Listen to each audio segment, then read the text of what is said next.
Mon projet a été de concevoir une machine capable de convertir n'importe quel type d'eau souillée, que ce soit l'eau de mer, l'eau des effluents industriels ou des eaux usées des ménages et autres, en eau pure.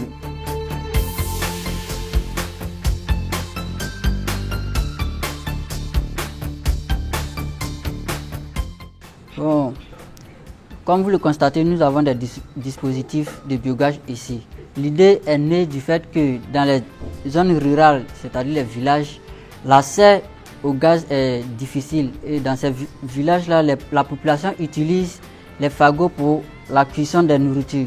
Et très souvent, nous constatons que la fumée dégagée par ces fagots-là se retrouve dans la nourriture après la cuisson.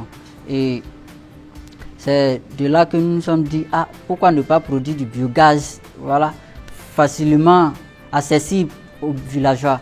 Et pour ce faire, nous avons un dispositif ici qui permet de sélectionner les différentes matières premières, parce que tu ne peux pas te dire, attends, utiliser tel déchet pour produire du biogaz sans avoir fait des tests, ça va te fatiguer quand tu seras à l'échelle semi-industrielle. Donc ici, nous avons le dispositif au milieu qui permet de voir la quantité de biogaz produite après un certain temps de fermentation. Après les différents tests au labo, nous avons sélectionné comme matière première pour alimenter ce digesteur les déchets de poulet, c'est-à-dire caca de poulet. Donc ici, après 2 semaines d'opération, nous avons constaté l'augmentation du volume de la chambre à air qui se trouve là. Et il faut dire que la chambre à air permet de quantifier la quantité de biogaz produit. Donc ça atteste vraiment que notre matière produit du biogaz. Et après ce prototype, nous avons conçu à l'aide d'une deuxième barrique, voilà, un dispositif plus malléable, voilà, facile à transporter.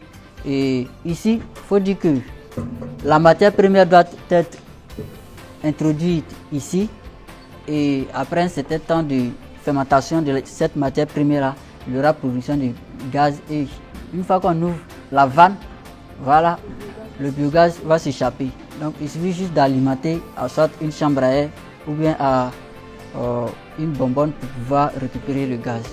Mon projet a été de concevoir une machine capable de convertir n'importe quel type d'eau souillée, que ce soit l'eau de mer, l'eau des effluents industriels ou des eaux usées des ménages et autres, en eau pure, en eau potable qui pourront être utilisées par les populations rurales et même les populations urbaines, en tout cas par n'importe qui, pour peu qu'il y ait simplement le soleil. Cette machine-là va utiliser simplement les rayons solaires pour transformer cette eau souillée-là en eau pure sans utiliser ni pétrole, ni électricité, ni rien d'autre. Donc c'est une solution qui est 100% avantageuse pour l'environnement.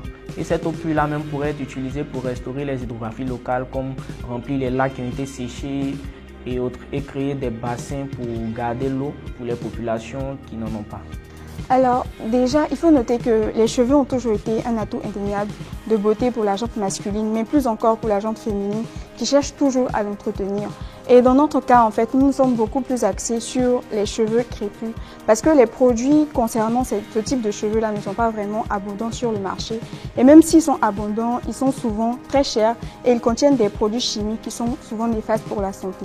Donc nous avons opté pour un gel ondulant qui va définir les boucles naturelles des cheveux et ainsi donner une nouvelle coiffure aux femmes africaines. Nous avons utilisé comme matière première l'aloe vera et le gombo, qui sont des matières premières répandues sur le territoire ivoirien et qui sont déjà des gélifiants naturels. Mon projet ici présent est l'élaboration de conserves de piment et d'huile pimentée. Ce projet est venu pour pallier au problème de la conservation du piment, parce que le piment fraîchement récolté dure que 3 à 4 jours.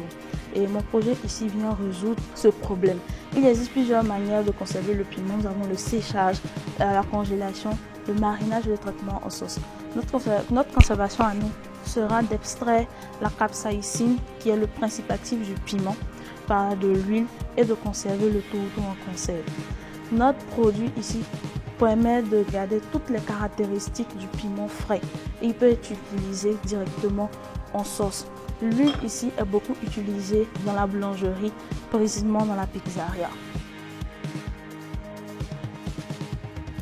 Pour être étudiant au Fab Lab, le premier critère, c'est d'être étudiant dans une école de la Côte d'Ivoire.